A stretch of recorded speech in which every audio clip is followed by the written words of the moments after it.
Gumala Aboriginal Corporation has been able to provide over $40 million in members' benefits the past 4 years. Now that's $40 million for health and education, law and culture and community development.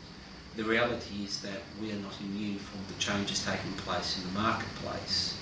The iron ore price has fallen by over 40% since the beginning of the year, and as a responsible Aboriginal corporation receiving mine royalty payments, we are obliged to actually reflect the changes that are taking place within our own members' programs.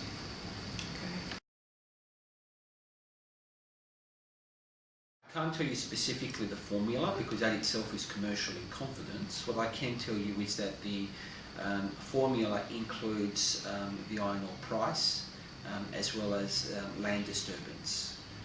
So there's a combination of the price and volume and some other characteristics. And so when there are these sorts of changes taking place in the market, eventually it does have a material impact on our day-to-day services, and that's why we've had to make some of the changes now, because we want to protect the transformational programs such as education and community development for the homelands.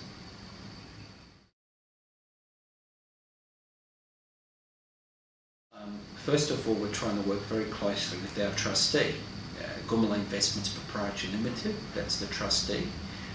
We actually own it, but it is independent because it has to fulfil trustee requirements.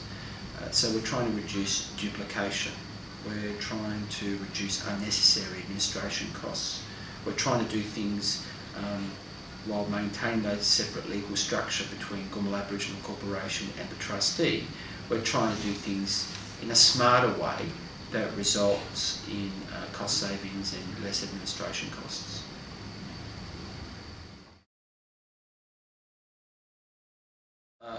No, because nobody knew that the market would dramatically change in such a short period of time.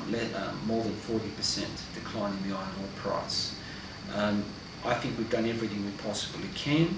We have said to our members for quite some time now that at some point in time there was going to have to be cuts, because we fully recognise that the iron ore price was at historical highs, that the Gumala story and the successes that we've had was also the successes of the state of Western Australia and Australia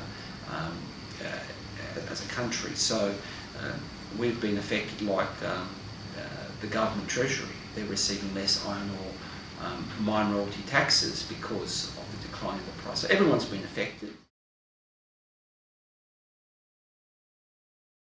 The reality is we have to cut, and we have to identify what we're not prepared to cut. So we're not prepared to cut in education. Clearly, education is transformational. We're investing significant funds in early childhood. We've had centres built, and they now are across the Pilbara. The reality is that when we had to look at where we had to make the cuts, we felt that business development was the obvious choice. We regret the fact that we're not going to be able to provide business development assistance moving forward until the iron ore price recovers, but I think most members would agree that if they had to choose between cutting business development funds or education funds, they would choose they'll choose business development.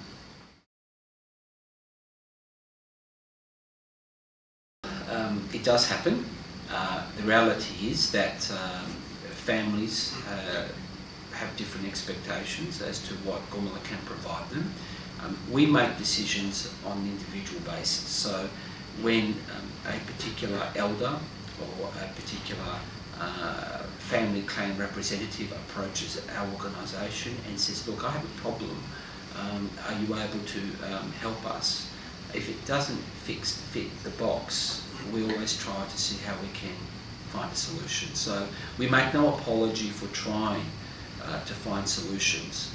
Does that get us into trouble sometimes? Does that expose us to criticism from maybe sections of the membership who don't like what we do, or even sections of the media? Well, it does. But you've got to make some tough decisions sometimes, and Gumala is all about making decisions and getting things done and trying to achieve positive outcomes.